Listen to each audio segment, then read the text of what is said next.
ये संभव हो पाया आदरणीय प्रधानमंत्री जी आपके कारण, क्योंकि 80 के दशक में वाढ़वण में पोर्ट हो इसकी संकल्पना की गई। ध्यान में यह आया कि पूरे देश में 20 मीटर डीप ड्राफ्ट केवल वाढ़वण में हमको उपलब्ध है और कहीं नहीं है। इसलिए यहां पर अगर पोर्ट तैयार होगा तो भारत एक मैरीटाइम पावर बनेगा। किंतु 1991 में सुप्रीम कोर्ट ने डहाणू का नोटिफिकेशन निकाला, एक कमेटी तैयार की और जन्म से पहले ही वाढ़वण पोर्ट की मृत्यु हो गई और उसके बाद सबने कह दिया अब ये पोर्ट बन ही नहीं सकता। लेकिन 2014 में प्रधानमंत्री जी आपकी सरकार आई, आपके आशीर्वाद से महाराष्ट्र में हम सभी को काम करने का मौका मिला और आपके आशीर्वाद से हमने इसे वापस जीवित किया। और सबसे महत्वपूर्ण कोई काम किया तो हमने नया राइट ऑफ वे ढूंढकर निकाला जो डहाणू नेचुरल अथॉरिटी के बाहर था, और एक ऐसा राइट ऑफ वे जिससे पर्यावरण को कोई धोखा नहीं हो सकता। और उसके कारण ये जो 91 का नोटिफिकेशन था, उस नोटिफिकेशन से ये वाढ़वण पोर्ट बाहर निकला और आपने इसको नेशनल पोर्ट का दर्जा दिया।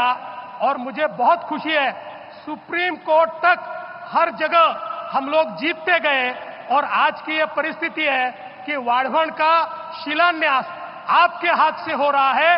और मैं ऐसा कहता हूं, किसी भी देश के इतिहास में एक ऐसा वाकया होता है जो उस देश के लिए टर्निंग पॉइंट होता है। प्रधानमंत्री जी, अगले 200 साल तक ये वाढ़वण का जो पोर्ट है, इस पोर्ट के कारण आपका जो नाम है वो इतिहास में दर्ज होगा कि भारत को आगे ले जाने का काम अगर किसी ने किया तो प्रधानमंत्री मोदी जी ने यहां पर किया। और इसलिए मैं उनका बहुत बहुत आभार व्यक्त करता हूं। और आज ये क्षण आ चुका है।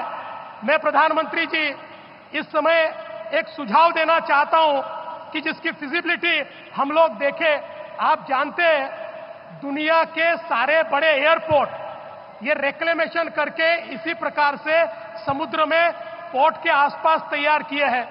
मुंबई में हम आने वाले दिनों में मुंबई जो बढ़ने वाली है वो सारी की सारी इसी वसई विरार पालघर साइड में बढ़ने वाली है। हम लोग इस पोर्ट के लिए रिक्लेमेशन कर रहे हैं, उसके साथ साथ अगर हम एयरपोर्ट का भी रिक्लेमेशन करें और तीसरा एयरपोर्ट अगर इधर करें तो मैं ऐसा मानता हूं कि हम मुंबई को बदल देंगे।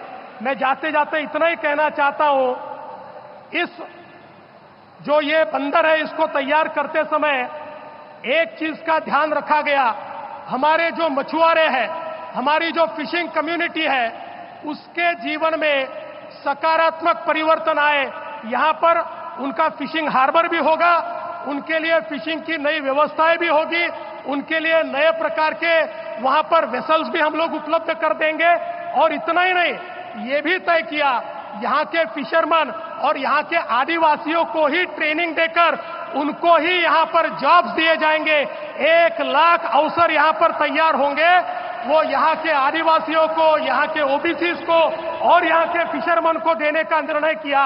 और मैं जेएनपीटी का आभार व्यक्त करता हूं, उन्होंने उसका ट्रेनिंग भी शुरू कर दिया है और जल्दी ही इन सबको बहुत अच्छी नौकरियां मिलेगी। तो यहां की लोकल कम्युनिटी को बिल्कुल डिस्टर्ब किए बिना देश का सबसे बड़ा पोर्ट बनाने के लिए प्रधानमंत्री जी आपको बहुत बहुत धन्यवाद देता हूं और अपने शब्दों को विराम देता हूं। जय हिंद, जय महाराष्ट्र। हमारे चैनल को अभी सब्सक्राइब करें और बेल आइकन दबाना न भूलें। धन्यवाद।